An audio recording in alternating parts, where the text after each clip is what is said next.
Iceland, guardian of the United Nations North Atlantic Lifeline. 1,800 air miles from Halifax, 825 miles from Scotland, and only 900 from Nazi-held Norway.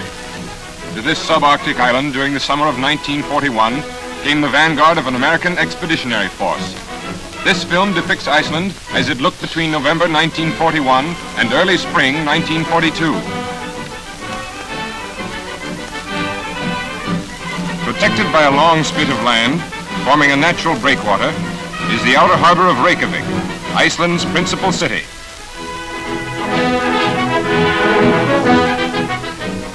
The airport,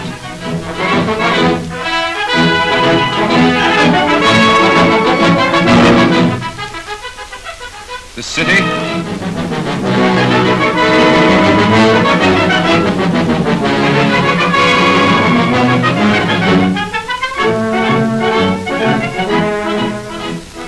the outer and inner harbors.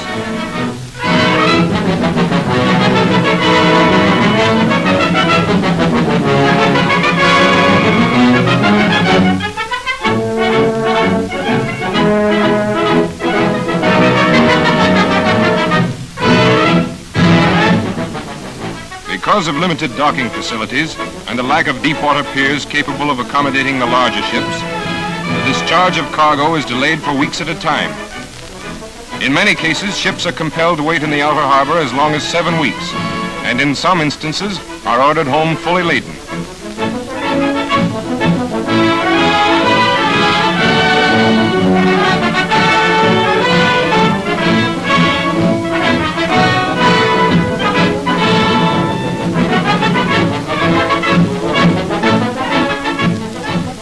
Added to this is the problem of the tide. During low tide, deep draft merchantmen like the Delta are obliged to leave the pier and await the return of high water. Many others are unloaded by tank lighters.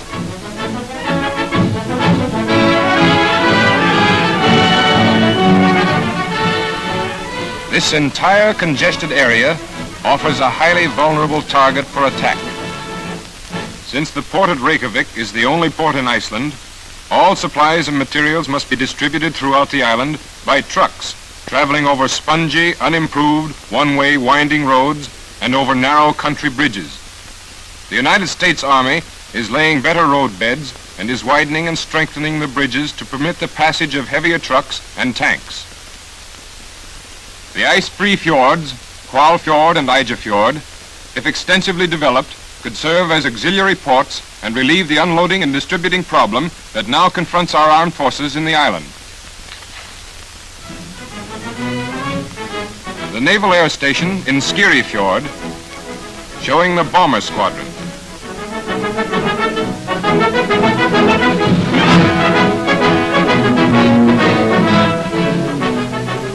Construction of the prefabricated Quonset huts proceeded rapidly despite the lack of tools needed to erect them. Sections of tongue and groove wood flooring form the foundation upon which a framework of curved angle irons are set. The framework is then covered by first, sheets of compressed fiberboard, second, a layer of rock wool to provide insulation, and third, by corrugated sheet metal. The doors and windows are interchangeable. All roads to the air station like this one were built by manual labor. The swampy topsoil was scraped away, a bed of rock laid down, and a layer of coarse volcanic gravel, followed by a layer of fine gravel, resulted in a fairly good road.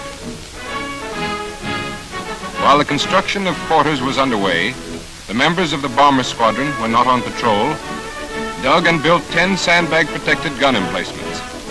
The guns, 50mm anti-aircraft pieces, were part of the bomber patrol's reserve equipment.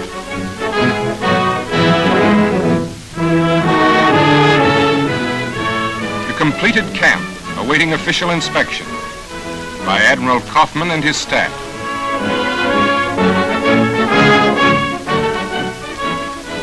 Warm, well-lighted, and comfortable.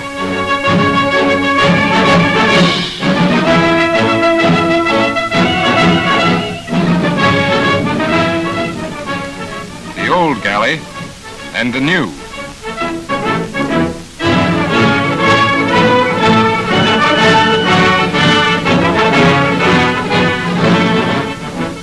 The Joining the Naval Air Station in Skerryfjord is a small, courageous unit of Norwegian flyers. Flying British-supplied American-built Northrops, these heroic men, in fair weather or foul, managed to maintain a daily patrol. One 17-year-old lad is credited with sinking 3 Nazi submarines. For protection against storms or air attack, the flyers have cut out revetments in the shore bank. Planes are moved to and from the water by a homemade wheeling device fastened to the pontoons. On shore, this is fairly simple. In the icy waters, a grueling task.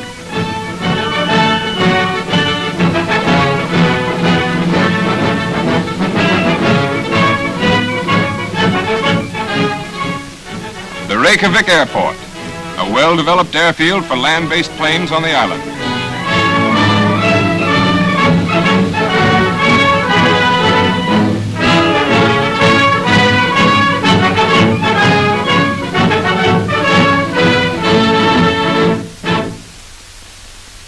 In this camouflaged hangar, all planes are serviced and maintained.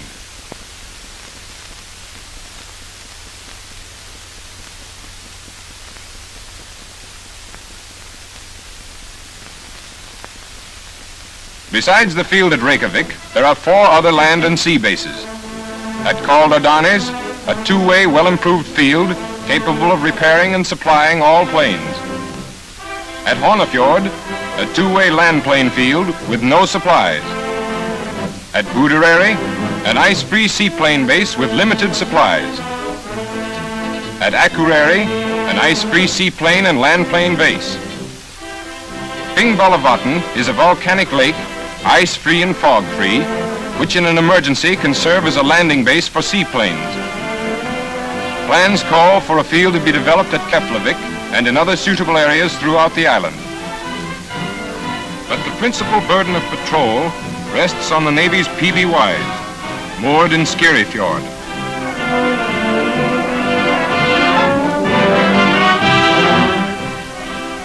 On January 13, 1942, a wind of intense velocity came crashing down on the island, leaving a path of destruction in its wake. The harbor was a churning maelstrom. Many cargo ships were beached, lighter vessels were blown ashore. The PBYs weren't spared. Because these ships were not of the amphibian class, and in the absence of preparation for such an unexpected hurricane, 5 of these much-needed planes were sent to the bottom.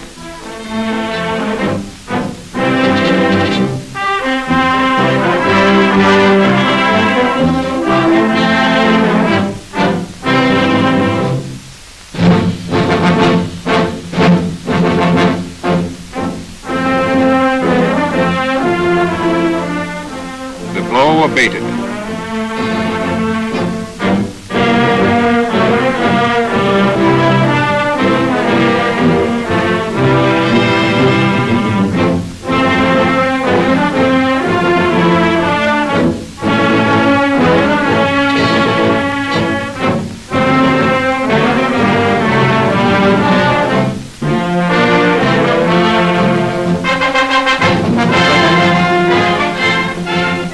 Salvage crews set to work.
salvaged.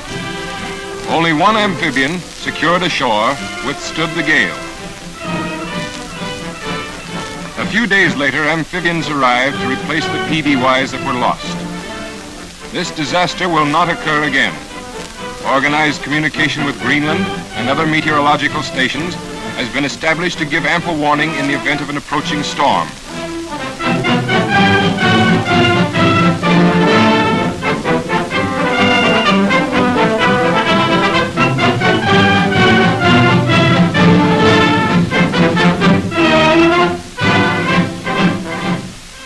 Fjord, a sheltered retreat for all men of war of the Allied nations.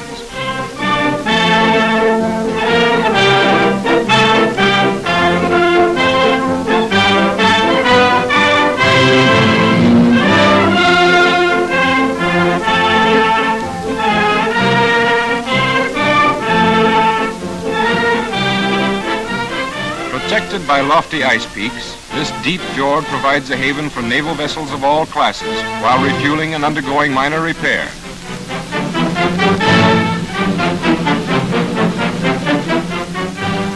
The submarine and torpedo nets guard the entrance to the narrow mouth of the fjord. There is considerable controversy among authorities as to the wisdom of concentrating many warships here. It is argued that apart from being an easy target, it would be a difficult place to evacuate in an emergency. The USS Kearney, after being torpedoed, made for Fjord and was patched up by the Navy's Vulcan before returning to a Boston dry dock.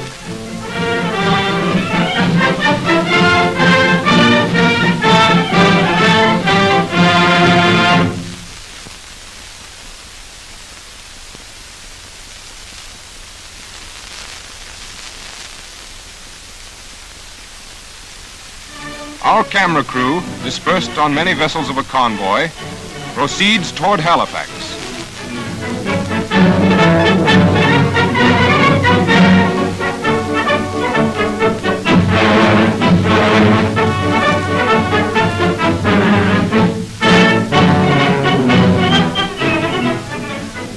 A PBY patrol plane operating from Iceland warns that an enemy submarine has been sighted in the vicinity.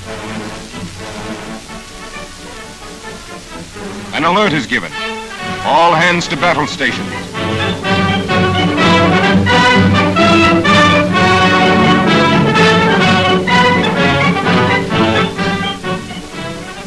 From aboard a cruiser, scouting planes are catapulted into the air.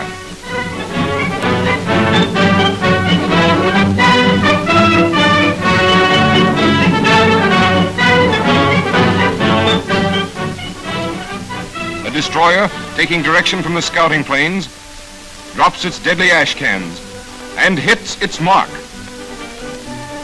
The signal to cease fire.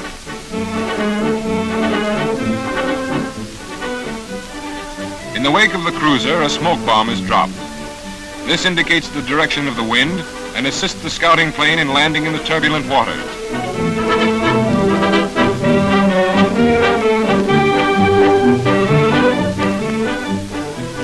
A perfect landing.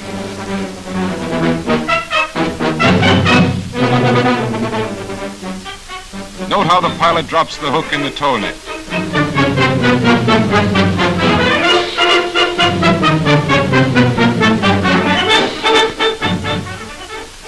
Hoisting planes aboard while underway requires organized and coordinated teamwork. This crew seems to know its business. The convoy reforms and proceeds on its zigzag course.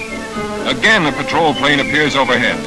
This time it brings news that the British merchantman Wildebeest was torpedoed and sunk, and about 25 members of her crew are afloat in 2 lifeboats. The USS Lang says that she will go to their rescue, but will require refueling upon her return. The tanker Sapelo agrees to stand by to supply the fuel. About 2 days later, after what seemed a hopeless search, the Lang returns with the survivors safely aboard.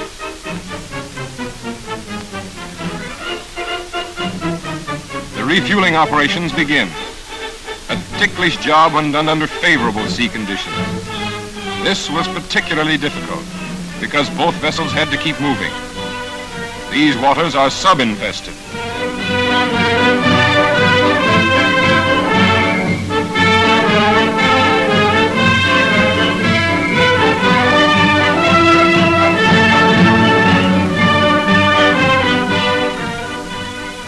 The job was done in record time. 37,000 gallons of fuel oil for a crate of canned pineapple.